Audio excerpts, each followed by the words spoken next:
달 만큼 복 받으십시오.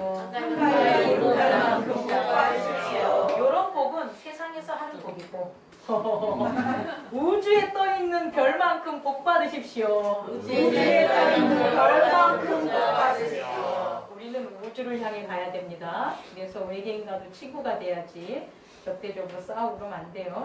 어떻게 잘 지내셨습니까? 네, 잘 지내셨습니까? 잘 지낸 것 같군요. 올 추석은 연휴가 주중에 껴있어가지고 주말에 좀 한가한 것 같아요. 그죠?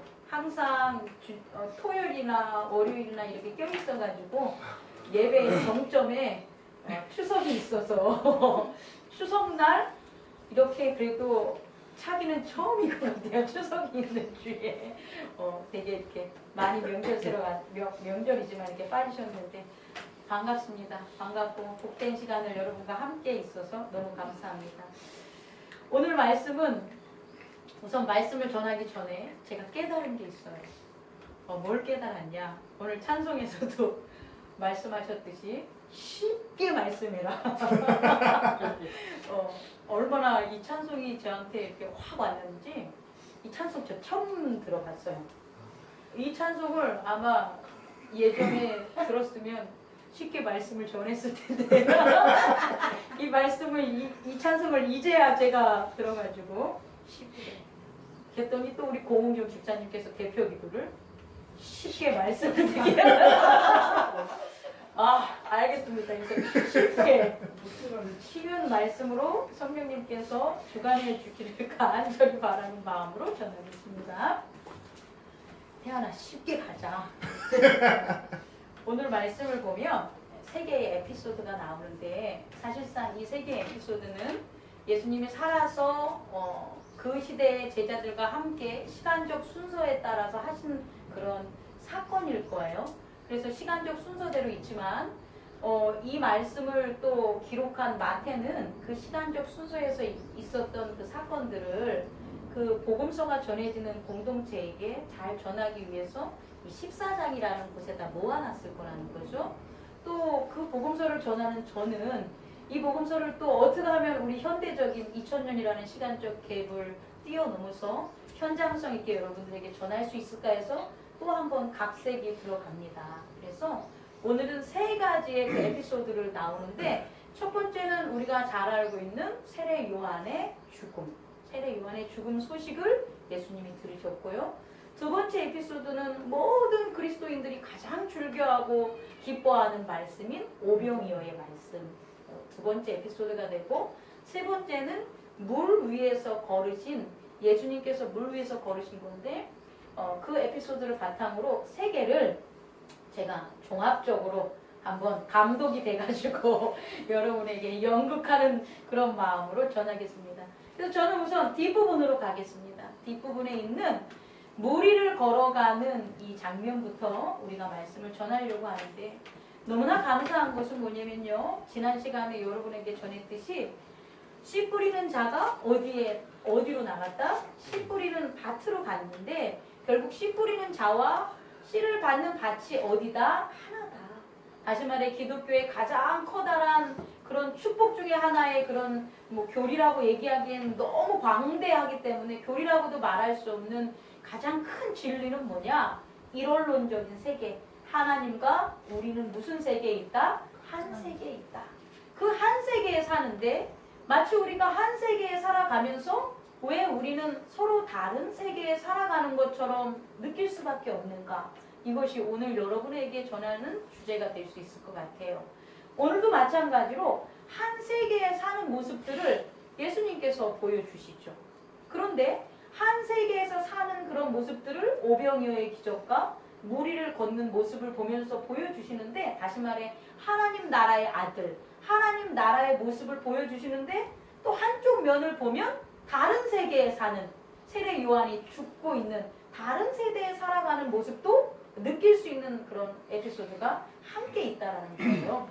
그래서 우선 뒤부터 가면 예수님께서는 오늘 이 장에서 연결이 돼 있는 건데 어떤 걸 여러분에게 드리고 싶냐면 세례 요한의 소식을 들었어요. 세례 요한의 소식을 듣고 예수님은 어떻게 하냐? 들으시고 여기서 뭐라고 하면 13절에 배를 타고 떠나셨어요. 다시 말해 세례 요한이 죽었다는 소식을 듣고 예수님은 배를 타고 떠났고 쭉 가다 오병이어의 기적을 일으킨 후에 어디 가냐면 22절에 보면 예수께서 즉시 제자들을 재촉하사 자기가 무리를 보내는 동안 배를 타고 앞서 건너편으로 가게 하시고 23절 무리를 보낸 후에 기도하러 따로 산에 올라가시니 저물매 거기서 혼자 계시더라. 이렇게 오늘의 말씀이 14장의 말씀이 되게 많이 일어난 것 같죠. 되게 많이 일어난 것 같고 되게 사건이 여러 가지가 겹쳐 있는 것 같지만 예수님에게서 있어서 하나님 나라의 입장에선 단 하나밖에 없다라는 거죠. 그러니까 예수님이 하나님의 아들로서 그 사건들과 관계없이 무엇을 드셨냐? 따로 그곳을 떠나셨다는 거예요. 세례 요한의 소식을 듣고 예수님이 거처한 그 곳에서 떠나셨다는 거예요. 그것은 예수님을 떠날 수밖에 없는 사건이 발생한 거죠. 그 사건은 뭐냐? 세례 요한의 죽음이라는 거예요. 그리고 예수님은 떠나서 무엇을 했냐? 혼자 기도하시기를 원한 거죠. 그런데 혼자 기도하시기를 원했지만 예수님에게 일어난 사건은 오병이어의 기적을 일으키게 할 많은 무리들이 따랐고 그를 따르는 또 제자들이 있었다는 거죠. 오늘 말씀을 보면 이 말씀이 통하는 게 예수님이 오병이어의 기적을 이룬 다음에 그 무리들을 보낼 때 즉시 제자들을 재촉하사 이런 말은 없어요. 성경에서 제자들을 재촉하시고 즉시적으로 반응한 이런 것들은 기록이 잘 안 되고 있다는 거죠. 그렇다면 예수님은 지금 전한 것처럼 세례 요한의 소식을 들은 다음에 누구를 찾냐? 하나님을 찾는 거죠. 세례 요한의 소식이라는 세상적인 일과 하나님을 찾아가는 일은 분리된 게 아니라는 거예요. 다시 말해 하나님이 이 땅에 우리와 하나라는 거죠. 하나인데 그 하나라는 그 상황은 그냥 우리에게 주어지는 게 아니라는 거예요. 그 하나라는 상황을 무수히 막는 사건들이 벌어진다는 거예요. 그 사건 중에 하나가 세례 요한의 죽음이 되겠고 그 사건 중에 하나가 또 뭐가 되겠어요? 오병이어 무리들이 쫓아오는 거예요. 세례 요한의 죽음은 나쁜 거니까 그것은 예수님에게 필요 없고 오병이어 기적에서 무리들이 쫓아오는 것은 기적을 행하는 거니까 좋은 거니까 예수님이 받고 이런 게 아니라는 거예요. 하나님 나라에 있어서는 이 세상에 있었던 즐거운 일이나 불쾌한 일이나 평화로운 일이나 혹은 불편한 일이나 이 모든 것에 있어서 떠나셔야 된다는 거예요. 그 일들에게서 떠나야지만 누구를 볼 수 있냐? 하나님의 세계, 하나님과 하나 된 세계를 가질 수가 있다는 거예요. 그런데 우리가 하나님과 하나라는 세계를 더 간절히 찾을 때 어떠한 목적이 있어서 하나님의 세계를 찾는 게 아니라 하나님의 세계에 있어야 되는데 그 세계를 방해하는 일이 있어서 또 찾게 된다는 거예요. 시작점이 틀린 거죠. 우리가 하고 싶은 일들이 안 되고 힘들고 해서 하나님을 찾아가 기도해 이런 게 일반적인 거였는데 예수님에게서는 거기부터가 아니라 처음 광야부터 뭐였냐? 기도부터 출발하셨다는 거예요. 기도로 출발하셔서 하나님 나라를 전하는데 하나님 나라를 전함에 있어서 거슬리는 일들이 자꾸 벌어지는 거죠. 그리고 그 거슬리는 일들을 또 어떻게 해야 되냐? 휘말리지 않게 하기 위해서 하나님 나라의 일을 전하기 위해서 또 하나님을 찾아가는 거죠. 자, 제가 말씀 전하는 게 이해 가십니까? 다시 말해 예수님에게서 있어서의 로드, 살아가는 길은 하나님밖에 안 계세요. 그 하나님밖에 안 계시는 것처럼 우리 또한 우리가 살아가는 길이 하나님밖에 안 계셔야 돼요. 우리가 살아가는 목적과 우리가 살아가는 가치가 하나님뿐입니다라는 그 우리만의 각오와 결심이 서 있어야 되는 거예요. 그런데 이러한 하나님밖에 없습니다라는 게 부담스럽죠. 그죠? 부담스럽죠. 왜 부담스러우냐? 현재의 나의 직무와 나의 삶을 뭐하는 것 같아서, 포기하는 것 같아서, 혹은 방관하는 것 같아서, 도피하는 것 같아서, 그래서 불편한 거예요. 그런데 그렇게 생각하지 마시라는 거예요. 왜냐하면 오늘 예수님의 이 모습을 경우를 보면 전혀 그렇지 않다는 거죠.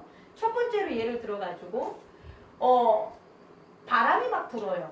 그죠? 원래 제자들을 이렇게 보냈는데 앞서 보냈는데 어떤 일이 보냐면 24절에 배가 이미 육지에서 수리를 떠나서 바람이 거슬림으로 물결로 말미암아 고난을 당하더라. 다시 말해서 제자들이 탄 배가 지금 바람으로 말미암아 고난을 당하는 거예요. 다시 말해서 제자들이 살고 있는 우리가 살고 있는 하나님의 나라 그리고 우리가 하나님의 나라임의 그 광대한 나라 속에 우리가 거하고 있는 삶의 자리에서는 바람이 분다 안 분다? 바람이 당연히 부는 거예요. 그 바람이 부는 것을 스스로 뭐 하려고 하고 있어요? 해결하려고 그러는 거예요. 스스로 이겨내려고 지금 제자들은 애를 쓰고 있죠. 그러던 중에 누가 오시는 거예요? 예수님이 오시는 거예요. 우리가 그렇게 살아가던 중에 예수님을 만난 거예요. 그런데 예수님인지 알아보고 제자들이 한 예가 있어요. 뭐냐면 예수님 하고 부르는 거예요. 우리가 태어나기 전부터 예수님은 이 세상에서 많은 하나님 나라를 해가시고 계셨다는 거예요. 그리고 우리가 살아서 이렇게 장성하면서 예수님을 만났을 때 우리가 그동안 계셨던 예수님을 인식했을 때 뭐라고 하냐? 예수님 하고 어떻게 하는 거예요? 부른다는 거예요. 예수님이 이 땅에서 하시는 일은 바로 그거였다는 거예요.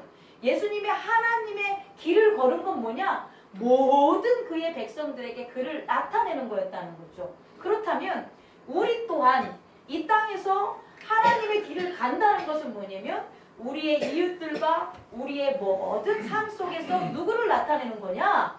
예수님을 나타내는 게 바로 우리가 가야 될 길이라는 거예요. 자, 두 가지 상황, 두 가지 장면이 지금 입체적으로 겹쳐 있는 거예요. 어떻게? 예수님과 제자들, 또 제자인 우리와 우리들의 이웃, 이 두 가지가 예수님이 우리가 되고 제자들이 우리의 이웃이 되게끔 입체적으로 겹쳐서 오늘의 말씀을 이해해 주시기 바랍니다. 그런데 예수님이 오셔가지고 뭐라고 하냐면 내가 바다를 잔잔하게 해줄게 라고 하는 게 우리의 예전 신앙. 예전 율법주의자들은 이렇게 얘기한 거예요. 하나님이 오시면, 예수님이 오시면 바람을 어떻게 해야 돼요? 잔잔하게 해주시는 게 그게 하나님인 줄 알았어요. 그런데 예수님이 오셔서 우리에게 가르쳐 주신 새 포도주, 그 새 술은 뭐냐? 너희들도 올 수 있다는 거예요. 너희들도 올 수 있다는 거예요. 어떻게? 걸어와. 걸어와. 어디를? 무리를. 저는요 가끔 이런 생각을 해봐요. 가끔이 아니라 이 말씀을 준비하면서 우리는 왜 베드로가 물속에 빠졌던 것만 기억할까? 그렇게 배웠잖아요. 근데 아니에요. 무리를 걸었어요. 누가? 예수님이 무리를 걷는 건 그거 뭐 당연한 거잖아요. 그런데 중요한 건 우리가 베드로가 물속에 빠졌다는 게 그걸 보았는데 그게 아니라 무리를 걸은 베드로를 기억하기 바랍니다.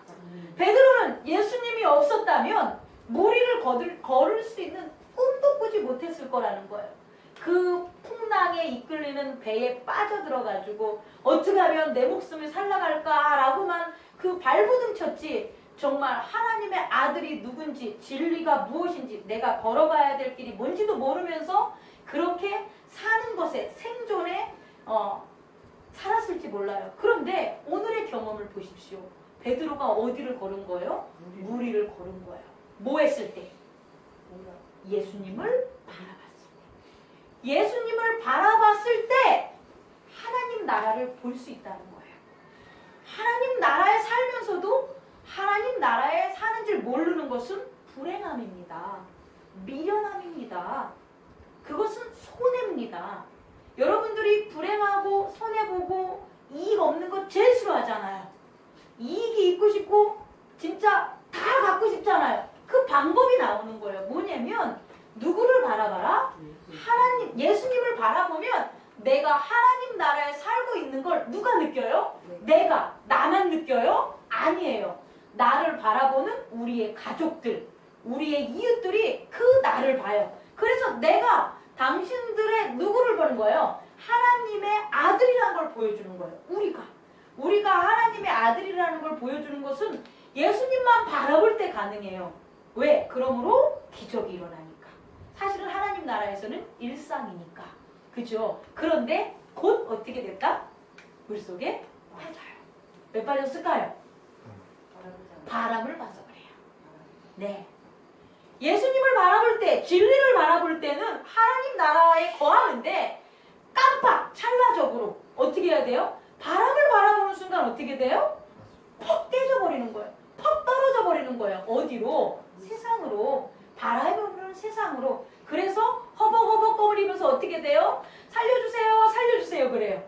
그런데 더 감사한 것은 뭐냐면 그렇게 즉시 예수님을 바라봤을 때 걸을 수 있었던 건 아니라 그렇게 걸었다가 바람을 보고 내가 다시 떨어졌지만 즉시, 여기서 즉시가 또 나와요. 뭐가 나오냐면 손을 내밀어 누가? 예수님이 즉시 손을 내밀어 누구를? 베드로를 건지신다는 거예요. 우리도 마찬가지라는 거예요. 하나님과 함께 사는 일원론적인 이 세상 하나님 나라가 다 누굴 거예요? 여러분 거예요. 그런데 그것을 잘 바라본다? 못 바라봐요. 뭐 때문에? 바람 때문에. 그랬을 때 예수 그리스도를 바라보면 어떻게 된다? 바람은 보이지 않고 무리를 걷게 되는 하나님 나라를 우리가 체험하게 되는데 그 순간 또 바람이 우리에게 부는 거예요. 자유교회 나왔다가 흔들렸다. 자유교회 나왔다 흔들렸다. 이건 당연하다는 거예요. 그런데 그렇게 흔들릴 때마다 어떻게 해준다? 예수님께서 즉시로 우리에게 손을 내밀어서 우리를 어떻게 한다? 건지시는 거예요. 그리고 한마디 우리에게 교훈을 하셔요. 그건 교훈이에요. 축복이에요. 뭐예요?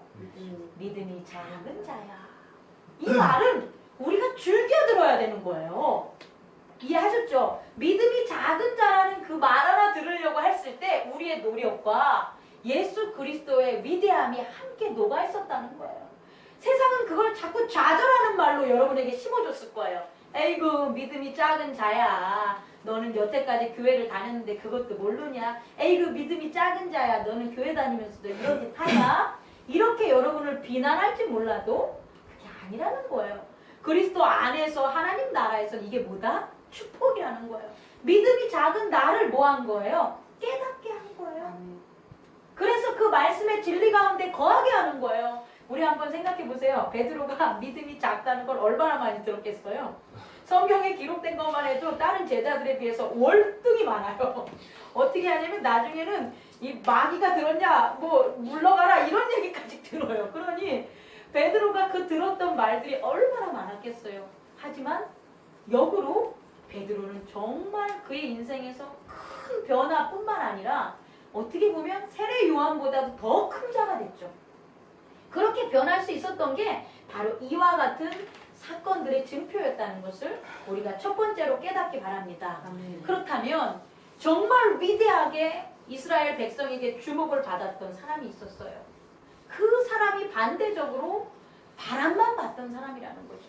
그 자신은 메시아를 보고 메시아를 영접하고 메시아를 전해야 되는 그런 사람임에도 불구하고 그는 뭘 봤냐? 하나님의 나라를 그와 함께하는 나라로 보지 않았다는 거예요. 그가 어떤 사상이든 어떤 말을 정했는지는 중요하지 않아요. 뭐가 증명하냐? 그의 삶이 증명한다는 거죠. 그 인물이 누구냐? 바로 세례 요한이라는 거예요. 앞으로 넘어가면 세례 요한이 죽었어요.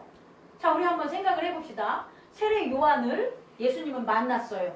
그죠? 그리고 세례 요한에게 안수도 받았어요. 세례 요한의 영향력은 요세푸스 역사가가 기록한 것처럼 엄청났어요. 예수님보다도 훨씬 더 유대인에게 유대 사회에 영향력을 미쳤어요.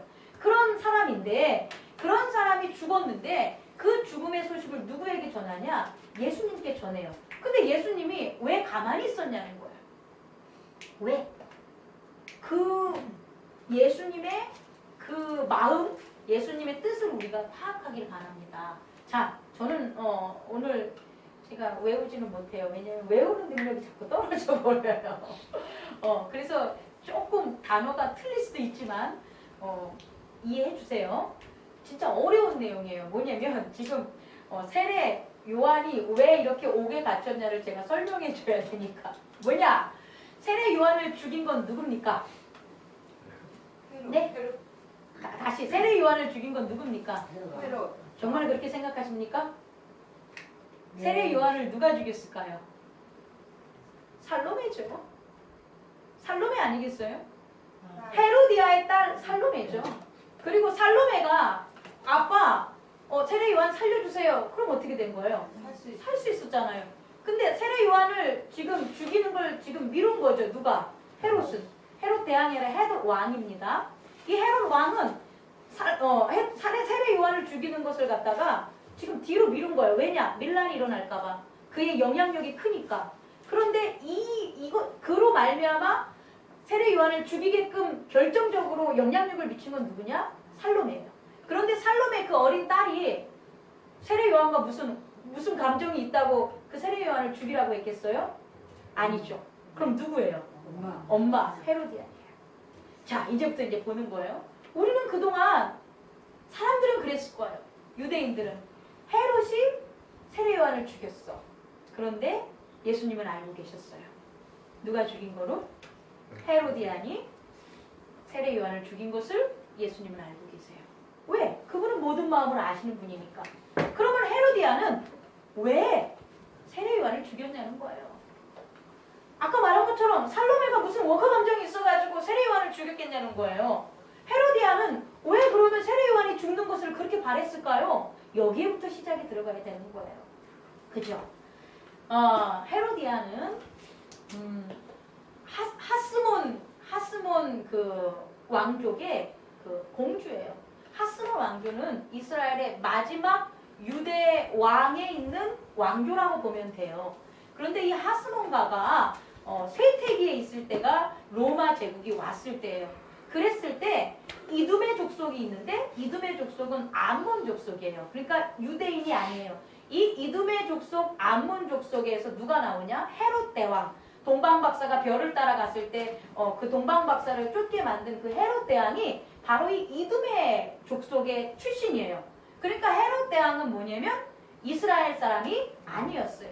그 혼란의 틈을 타서 헤롯 대왕이 로마의 무슨 왕인지 그거까지 묻지 마세요. 지금 다 외워서 하는 거니까 까먹어요. 그 로마 그 황제를 찾아가서 아부를 한 거죠. 뭐 로마의 궁전도 져주고 기타 등등 여러 가지 유대의 모든 칭호들도 사실 그때 돼서 다 로마식으로 바뀌어요. 헬라 철자로 다 바뀌어요. 디베라호스 이건 갈릴리오스예요. 그런데 일부러 디베리우스 로마 황제를 갖다 칭하려고 디베라호스 이런 식으로 부르는 거예요. 그런 아부를 해가지고 헤롯 대왕이 돼요.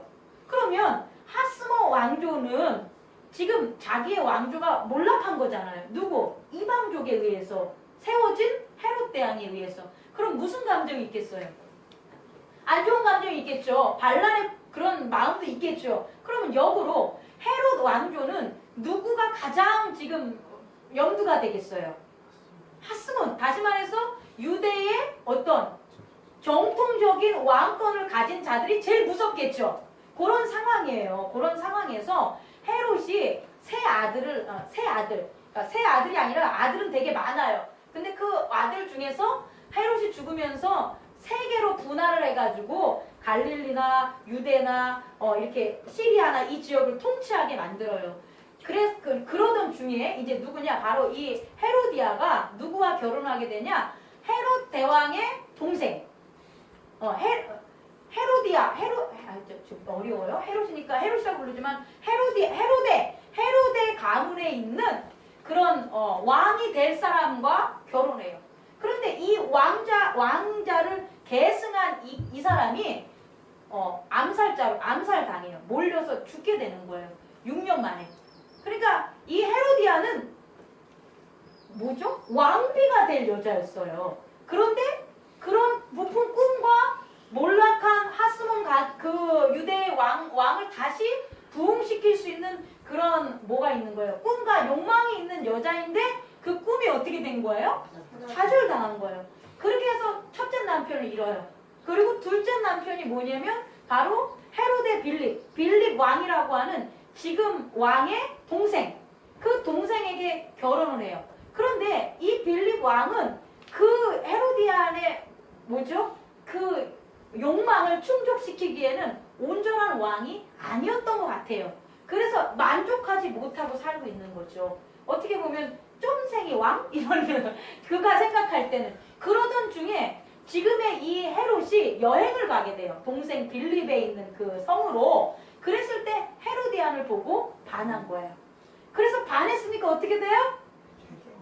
삐리리 해가지고 차지를 했겠죠. 그런데 헤로디안이 제시한 게 있어요. 당신의 지금의 왕후와 이혼해라. 그리고 이혼을 해야지만 내가 당신과 함께 살겠다. 이건 자기가 왕후가 되겠다는 소리 아니겠어요. 그런데 이 헤롯이, 지금의 이 헤롯이 얼마나 뿅 갔는지 알았어 해가지고 자기 왕후와 이혼하고 어떻게 된 거예요? 그 헤로디안을 왕비로 맞은 거예요. 그러면 두 가지 상황이 벌어지는 거예요. 어떤 상황? 헤롯의 전처가 이유 없이 이혼을 당한 거고 헤로디안의 남편이 이유 없이 어떻게 되는 거예요? 이혼을 당한 거예요. 그런데 이들 가족들은 헬라인으로서 로마의 시민권을 획득해요. 그러니까 이들에게 있어서는 이혼을 하고 또 결혼을 하는 게 문제가 된다 안 된다? 안 되는 거예요. 이것을 누구는 알아요? 예수님은 아는 거예요. 다시 말해 오늘 세례 요한을 죽인 자는 헤롯이 아니에요. 누구냐? 헤로디아의 욕망이에요. 헤로디아의 뭐냐? 트라우마고 헤로디아의 본능이고 헤로디아의 삶이고 헤로디아의 어쩔 수 없는 악의 선택이었다는 거예요. 그러면 예수님이 헤로디아를 정죄하겠어요? 아니 사마리아 여인의 그 5번 결혼한 그 여자도 용서해준 예수님인데 이 문제에 있어서 예수님이 너는 잘못했어 라고 얘기할 수 있겠냐는 거예요. 못해요. 세례 요한의 편을 들지도 않았겠지만 세례 요한의 편을 든다는 건 헤로디아를 뭐 하는 거예요? 용서하는 거예요. 그에게 죄 짓는 걸 막는 거예요. 예수님은 하등에 이 문제를 할 수 있을 그런 분도 아니고 해야 될 이유도 없는 거예요. 그죠? 그랬을 때 예수님은 당연히 예수님의 길입니까? 예수님의 길이 아닙니까? 아니라는 거예요. 그러고 떠나신 거예요. 그런데 내 길이 아니고 이러이러한 사정을 다 알고 이렇게 바람 부는 세상을 다 알아라고 본인은 하지만 그럼에도 불구하고 어떻게 그 사는 모습들이 어떻다는 거예요? 국률해 보인다는 거죠. 그 사는 모습들이 어떻다는 거예요? 불쌍해 보인다는 거예요. 그래서 예수님에서 극복하신 건 뭐냐? 바로 기도라는 거예요. 자, 이제 얘기를 하겠습니다. 이제 뒤와 앞을 제가 설명을 했으니까 가운데를 해야 되겠죠. 뭐냐? 그럼에도 불구하고 세상은 바람이 불어요. 세상은 이해할 수 없는 바람들이에요. 내가 우리 부모의 마음을 이해할 것 같아요? 못해요. 부모님의 그 언어와 행동 속에는 부모님이 살아온 그 모든 날들이 담겨져 있는 거예요. 근데 어떻게 그분에 대해서 우리가 이렇게 하는 게 맞습니다. 이렇게 하는 게 틀립니다. 라고 세례 요한처럼 옳고 그름을 따지겠냐는 거예요. 만약에 우리가 우리의 이웃이나 우리의 사람들에게 그런 옳고 그름을 따른다면 우리는 정말 세례 요한처럼 어처구니 없이 단계에 걸려서 뭐가지 땡동하면서 그 아픔 속에서 살아갈 거라는 거죠. 그런데 오늘 예수님이 보여주는 그런 방법 어떤 거냐? 떠나라. 떠나서 누구를 찾냐? 하나님을 찾으러 가는 거야. 그 하나님을 찾으러 가면 그 풀 수 없을 것 같은 그런 내가 알지 못하니까 못 푸는 거거든요. 그 일은 뒤로 미뤄지게 되고 또 나에게 일이 나와요. 그게 뭐냐? 무리들이라는 거예요. 다시 말해 내가 살아가야 되는 이유와 존재와 가치를 알게 해주는 그런 무리들이 나를 기다리고 있고 나를 따르게 있고 그런 사건들에 우리는 임할 수가 있다는 거죠. 그때 뭐를 해야 되냐? 감사하는 거예요. 오병이어의 핵심은 뭐냐면 감사예요. 만약에 옳고 그름을 판단했던 예수님이시라면 그 누구예요? 제자들을 불러다 놓고 뭐라고 얘기했겠어요? 고기 가져와. 뭐 얘네들 다 먹여 살려. 그랬을 때 얘기했겠죠. 저희 없어요. 아무것도. 니들이 나랑 여행 다니면서 음식 같은 거 준비하는 거는 기본 아니야? 이런 음식도 준비해놓고 살아가냐? 니네들 내가 그렇게 가르쳐줬는데 그것도 모르냐? 이게 옳은 거야. 이렇게 가르쳐주지 않았겠어요? 예수님이 제자들에게? 예수님이 이렇게 하십니까? 안 하시죠. 예수님은 옳고 그름, 이 땅에서의 옳고 그름이 헛된 것을 알고 계세요. 옳고 그름을 대체할 방법을 우리에게 가르쳐 주셔요. 그게 뭐냐? 감사와 사랑이라는 거죠. 그 불쌍하게 그 먼 길 따라온 그들에게 그들이 배고파서 지쳐서 돌아가는 그 불쌍함을 두 눈으로 볼 수 있다? 못한다. 그러니까 어떻게 되냐? 그들을 먹이고 싶었던 거죠. 그리고 다행히 뭐가 남았냐? 한 어린아이에게서 물고기 2마리와 떡 5개가 있었던 거죠. 그리고 그것을 제자들이 가져오시사 단 한마디도 안 해요. 잘했냐 못했냐 이런 말 한마디도 안 하고 뭐냐? 이것만 있으면 돼. 감사하는 거예요. 이것만 있으면 돼. 예수님에게서 있었던 거와 세례 요한과의 반대점이 뭐냐면 예수님은 물고기 2마리를 떡 5가지를 이것만 있으면 된다는 하나님 나라를 보신 거고 세례 요한은 무수한 군중들이 자기를 따랐고 변화를 요구하는 건 봤지만 하나님을 못 본 거예요. 세상의 많은 부귀영화를 보고 하나님을 못 보면 정말 어리석은 삶을 살죠. 하지만 세상의 부귀영화를 못 봐도 그 고기떡 2개와 고기 2개와 물고기 5개를 보면 하나님 나라를 본다는 거예요. 그랬을 때 하늘 불어 딱 하나예요. 땡큐, 땡스. 예수님이 기도한 건 딱 하나예요. 뭐죠? 중언부언하고 그 줄줄이 기도 안 했어요. 하늘을 보시고 축사하시고 땡큐 아버지 이것을 주심을 감사합니다 했더니 다 먹고 12강줄이가 다 났다는 거예요. 우리가 배울 것은 바로 이겁니다. 바람이 부는 우리의 이 삶을 바람을 잠재울 수는 없어요. 왜? 이 세상은 바람이 부는 것이니까. 하지만 바람이 부는데도 불구하고 우리가 세례 요한처럼 알지 못하는 상황과 알지 못하는 세계와 알지 못하는 그 욕망들 속에서 죄들 속에서 죽는 그렇게 안 되려면 어떻게 해야 되냐? 감사하십시오. 하늘의 것에 뭐하다? 감사하십시오. 여러분에게 있는 모든 것들은 다 하늘의 겁니다.